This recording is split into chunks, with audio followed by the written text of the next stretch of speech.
Make sure you get it halfway over on the join. You can use the nails as a guide as where to put it.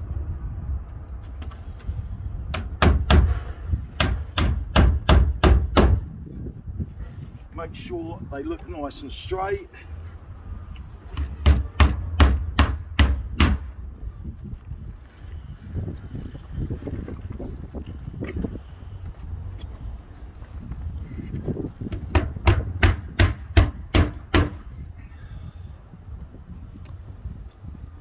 That's your side ones, and then the corner ones are straightforward. Just make sure you push them right up to the joints.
That's the capping done.